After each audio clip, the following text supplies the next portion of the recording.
de información e inteligencia vamos a hablar con el coronel Liendo. Coronel, ¿cómo está? Buenas noches. ¿Cómo estás, Fili? Buenas noches. Gusto de verte nuevamente. A ver, el día de hoy, a las 2:30 de la tarde, en el 6º piso del cuartel general del Ejército, desde las 2:30 de la tarde, se han reunido Nuria del Rocío Esparch Fernández, ministra de Defensa, María Castro Cáceres, la secretaria de ese despacho, el general César Astudillo Salcedo, que es el jefe del Comando Conjunto de las Fuerzas Armadas, el viceministro Manuel Mesones Castelo, él es civil, Charlie, José Bollino Romano, viceministro.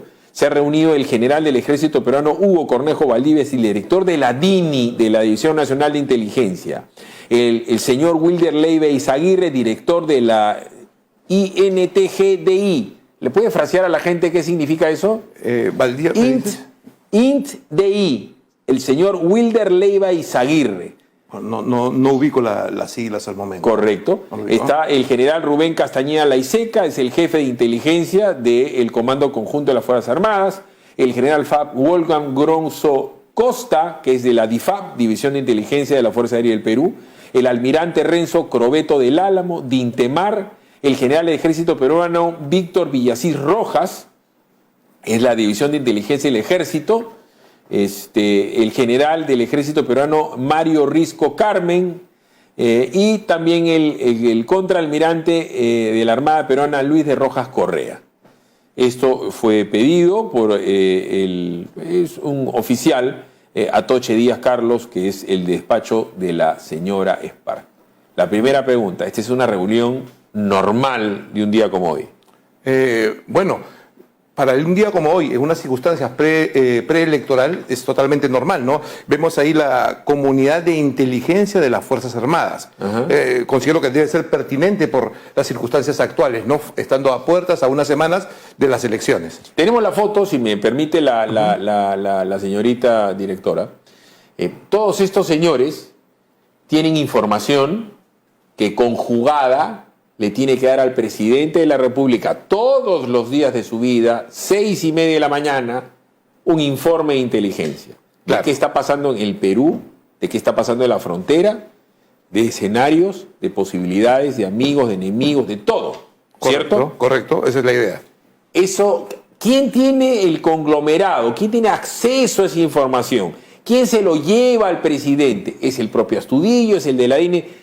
¿Qué tiene que ver Rocío Esparch en ese informe? ¿Ella tiene acceso a ese informe o es solo para los ojos del presidente? Bueno, acá hay niveles, dos niveles. El director nacional de inteligencia obviamente es el responsable directo de reunir toda la recolección de inteligencia de las Fuerzas Armadas y de toda la comunidad de inteligencia nacional, para proporcionarle al presidente el resumen diario de informaciones, las apreciaciones, los escenarios, los estimados. Eso lo hace el director nacional de inteligencia. Y en el caso de la señora ministra de Defensa, ella es la jefe, en este caso, de la comunidad de inteligencia de las Fuerzas Armadas. Quiere decir que la ministra de Defensa tiene a su disposición a los servicios de inteligencia de las Fuerzas Armadas para apoyar su toma de decisiones para el empleo de las Fuerzas Armadas en el ámbito del sector defensa. Tengo entendido que el tema del día de hoy, el central, han sido las elecciones generales.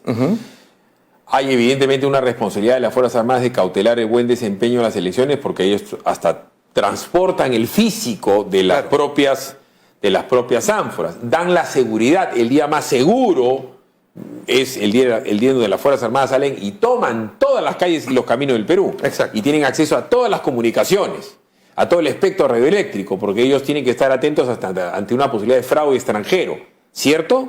Claro, esa es la idea, más aún en estos tiempos, ¿no? La influencia de gobiernos extranjeros o de organismos internacionales en las elecciones cada vez se hace más frecuente. Lo hemos visto en las elecciones de Estados Unidos y en la región. O sea, es una dinámica que está sucediendo. Es triste, pero cuando alguien dijo que Odebrecht ponía o sacaba presidentes, Odebrecht es una empresa privada brasilera que está a servicio de un gobierno que era el Partido de los Trabajadores, que tenían ellos una intención geopolítica de copamiento de un país como el Perú, que es importante porque le da la cara al Pacífico. Es decir, Odebrecht compró presidente, le hace Brasil compró presidentes. Es feo decirlo, pero pasó. Correcto. Evo Morales en este momento patrocina directamente a la señora Verónica Mendoza. Hay bastante información sobre eso que se escucha en diferentes fuentes, ¿no? Es pública. Y nosotros tenemos amigos y enemigos potenciales, ¿cierto? Todos los países los tenemos. Ya hemos tenido que cuando hubo un maretazo en Chile apareció un submarino ecuatoriano por ahí. También. Y Argentina le vendió armas a los Ecuador en la ecuatorianos. guerra del Cenepa, cierto. Correcto. Entonces hay gente muerta que no ha muerto por las puras. Digo esto porque la seguridad nacional es un tema de broma. Las elecciones involucran una serie de candidatos de toda índole. Dentro de lo que puede pedir Núñez Park y le puede llevar al presidente son escenarios de inteligencia prospectiva de quién puede ganar las elecciones. Hay una mega encuesta. Esa respuesta requiere dos aproximaciones, digamos. Si la pregunta me lo hubieras hecho hace 10 años, probablemente que sin duda hubiera sido que sí, digamos, porque la seguridad nacional también involucra los procesos electorales. Pero hay una doble connotación que dificulta ese escenario que mencionas, ¿no? Primero, la ideologización, la ideología dentro del sector defensa ha restringido el rol de la inteligencia. Prácticamente le ha anulado el alcance de análisis y prospectiva estratégico para problemas de dimensión nacional que involucran el frente externo. Digamos, hay una crítica ahí directa que se puede hacer a la ley de la Dirección Nacional de Inteligencia. Y el otro es que la influencia externa, la principal amenaza al Estado peruano de influencia externa, tiene carácter ideológico, que es lo que está pasando en la región. Y el segundo problema, aparte de la debilidad de la ley para las capacidades de la comunidad de inteligencia, es que el partido de gobierno, las personas que gobiernan, tienen una marcada tendencia ideológica, que es afín a esa influencia extranjera.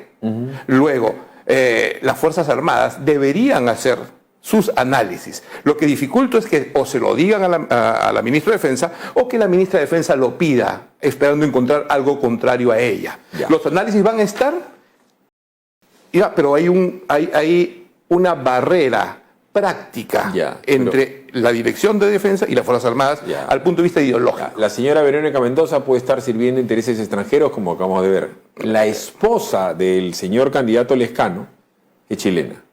Exacto. Y es obvio que Chile añora riquezas que nosotros tenemos. Tradicionalmente es conocido. Y los intereses transnacionales que hay en torno a ello, ¿no? Y hay intereses transnacionales, en medios de comunicación también. El actual gerente general de Frecuencia Latina es chileno. Y antes hubo un chileno que se llamaba Javier Urrutia Ursáiz, que se dedicó a fustigar a todas las Fuerzas Armadas en todos los programas de Frecuencia Latina. Y la influencia sobre la prensa es conocida en los medios de inteligencia, solo que no es Entonces, público, ¿no? Cuando decimos esto es que estos señores no son de palo. Correcto. Pero también hay otra particularidad en estas elecciones. Hay un candidato, que es Rafael López Aliaga, que ha ido directamente a una agenda que le interesa a todos ustedes los militares en actividad de retiro. Ha dicho, se le va a devolver la dignidad a las Fuerzas Armadas y van a ser juzgados por el fuero castrense. No más caviares, no más civiles juzgando militares por actos que son de funciones militares. Ese es un mensaje muy potente que va en contra de todo lo que quiere este gobierno, la prensa y lo políticamente correcto. Y la influencia internacional. O sea, acá la influencia internacional es la proyección de una visión globalizadora que disminuye o prácticamente quiere eliminar a la Fuerza Armada. Y durante los últimos años, más de 20 años, ha estado constantemente, con razón y más sin razón, atacando la dignidad de las Fuerzas Armadas. Y este gobierno es parte de esa ideología. Digamos, ahí hay un conflicto claro, ¿no? Ya, pero en teoría, los militares le deben obedecer subordinación y valor al actual presidente. Indispensable. Sí. Correcto, pero ellos también tienen sus intereses, tienen su pasado y tienen su futuro. Y sigo con esta agenda de López Aliaga. Okay. López Aliaga ha dicho, a los reservistas, a los que murieron por el Perú, a los que están lisiados por el Perú, les voy a dar terreno, les voy a dar dignidad y les voy a dar seguro social. Pero además ha sido directo en decir que los fondos, por dar un ejemplo, de la Caja de Pensiones Militar Policial, todas las tarjetas de crédito de los militares, los créditos, que los va a refinanciar.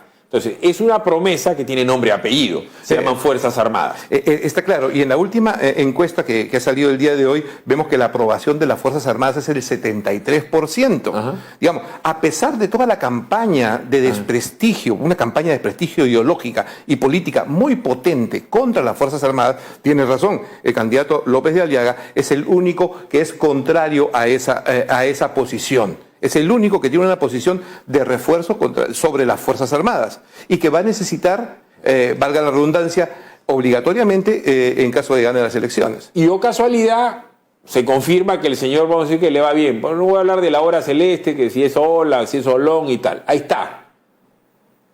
Y se ha generado, por su torpeza, por su franqueza, ha hecho algo que estratégicamente en el común de las elecciones es un suicidio.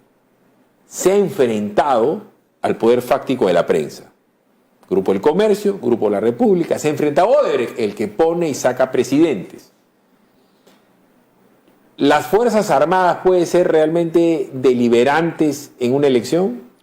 Bueno, definitivamente que no, porque alteraría toda la convivencia de valores democráticos y la proyección de la defensa de la libertad individual de la sociedad en un escenario político. Digo esto porque los enemigos de Montesinos y Fujimori han dicho 1 y 1000 veces que ellos hicieron fraude. Exacto, sí. ¿Cierto? Lo han dicho en algún momento. Exacto. Anforazos y tal. Ahora, hace poquitito, cuando Keiko podía ganar una elección, el señor Ollantumala decretó una inamovilidad de todos los militares para que no vayan a votar. Y Keiko pierde por 40.000 votos, eran los votos de los militares que supuestamente iban a votar por ella. ¿Se puede volver a repetir esa inamovilidad? No, yo espero que no. O sea, definitivamente hay personal militar que no puede estar cumpliendo sus funciones y votar al mismo tiempo. Lo que ha debido prever el gobierno desde hace tiempo, como se hizo en otras oportunidades, la mesa de transeúntes para los miembros policiales y miembros de las Fuerzas Armadas. Yeah. Espero que no se dé en esa radicalidad, espero digo, ¿no? Yeah. Porque el hecho de que los miembros de las Fuerzas Armadas en activo puedan votar reafirma su compromiso con el sistema democrático. ¿Qué pasa si un análisis de inteligencia de ustedes los militares, de estos popes que están ahí, estamos ahí, toda la comunidad, le ruego volver a poner la foto a nuestra señorita directora, toda la comunidad de inteligencia llega a una conclusión súper secreta, porque lo chuponeé, porque lo seguí, porque lo intercepté, ya sé que usted me va a negar de que chuponean y siguen, interceptan, no pretendo que lo diga al aire. ¿Qué pasa si ellos llegan a la conclusión que hay un candidato o candidata que es nocivo para la seguridad nacional? ¿Qué deben hacer ellos y qué debe hacer el presidente? Bueno, depende de la concepción que tenga el presidente o de la visión que tengan las cabezas de las Fuerzas Armadas. Lo que sí considero que después de tantos años de intervencionismo político militar, creo que hoy más que nunca tienen extremo cuidado de sopesar ese nivel de informaciones con la importancia y trascendencia que tiene para el país realizar unas elecciones limpias y en las mejores condiciones de normalidad. Si tienen una información de ese tipo, yo pienso que la deben evaluar en cuál impacto tendría sobre el proceso electoral, ¿no? Y si realmente vale la pena, Perú, a ver, obviamente. La señora Mendoza es tan boliviana como peruana, dice que no debe haber fronteras, ese tipo de cosas. La mamá de Forsyth es chilena, la esposa del señor Lescano es chilena. O sea, eso lo tienen que evaluar. No me van a decir que es normal, que no pasa nada, es imposible. Obviamente, ¿no? Un chileno entra a Palacio de Gobierno y lo recontraescanean. Obviamente, insisto, eso tendría que evaluarse con el verdadero impacto de las posibilidades de esos candidatos, ¿no? Con llegar a puestos, digamos, de mando presidenciales. No pienso que es una situación sumamente complicada, pero al mismo tiempo no creo que podrían quedarse al margen. Existen mecanismos entre el gobierno y las Fuerzas Armadas para poder abordar los problemas de seguridad nacional en forma profunda y en forma positiva. Desde mi perspectiva, lo que importa en este momento es un proceso electoral transparente, limpio, ordenado y sin las mayores interrupciones que den lugar a especulaciones. Eso es lo que corresponde en este momento asegurar. ¿No? Yo creo que por ahí va la cosa. Ha sido usted muy amable. Las gracias a ti, Estefan. Muy amable.